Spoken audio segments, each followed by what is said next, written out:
Je suis venu à l'invitation du ministre de l'Intérieur pour présenter l'expérience française en matière de stratégie de prospective, pour laquelle il y avait de l'intérêt ici. Et donc, essentiellement, c'est ça que je fais, c'est-à-dire de présenter, mais aussi de discuter. Est-ce que ce que nous faisons peut avoir de l'intérêt? Quels sont les apports? Quelles sont les limites? Enfin, avoir un échange sur ces questions.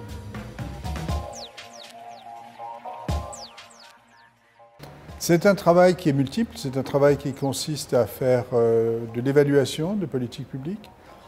C'est un travail aussi d'anticipation sur les grands défis, sur les grandes questions pour l'économie, pour la société française.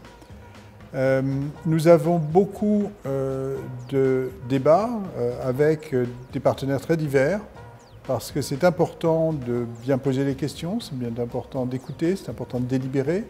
Donc nous essayons de le faire d'une manière qui soit la plus rigoureuse possible, c'est-à-dire à la fois écouter, mais écouter en nourrissant le débat avec des analyses, avec des faits.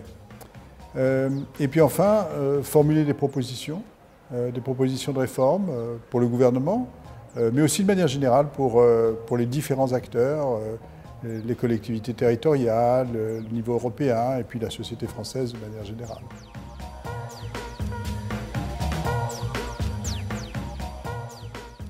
Oui, c'est plus cela. C'est-à-dire qu'on ne peut pas dire qu'il y a la vision à long terme et puis il y a ce qu'on fait aujourd'hui.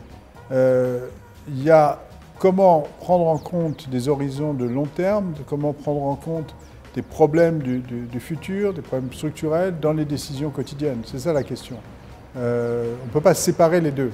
Quand vous faites une réforme, vous faites une réforme qui a des impacts maintenant et des impacts pour demain et après-demain. Donc la question, c'est de bien mesurer les impacts pour demain et après-demain et de vérifier que ce que vous faites aujourd'hui contribue à traiter les problèmes d'aujourd'hui, mais aussi à traiter les problèmes de demain et après-demain.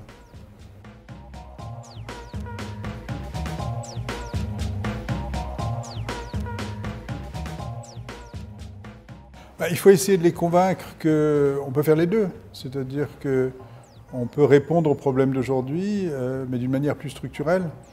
Parce que, prenons un exemple. Il y a une politique qui ne marche pas bien.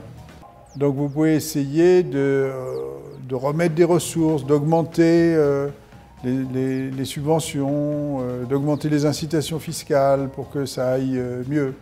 Mais si la politique au cœur est mal conçue, si elle ne répond pas bien aux problèmes, vous allez dépenser de l'argent de manière inefficace.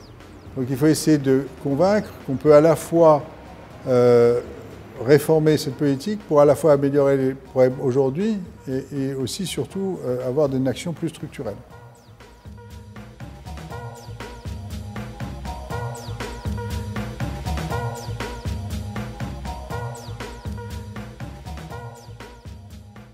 Il faut bien sûr respecter les domaines qui sont des domaines, disons, d'un autre ordre, mais en même temps, il y a beaucoup de liens, je crois, entre le cadre constitutionnel et la nature des politiques que l'on mène. Lorsque vous avez un cadre institutionnel qui favorise les solutions au fond d'un certain nombre de questions, c'est une bonne chose. Vous pouvez aussi avoir un cadre constitutionnel qui crée trop d'incitations à agir à court terme, à agir par des expédients. C'est une question de durée des mandats, c'est une question de type de majorité, c'est une question de relation entre le Parlement et le gouvernement. Il y a toutes sortes de dimensions là-dedans. C'est une question de savoir quel poids on donne à des règles, quel poids on donne à de la décision jour le jour, quelles sont les procédures de décision. Et tout ça compte dans le type d'incitation qu'il y a à prendre des décisions qui effectivement sont aussi structurellement satisfaisantes.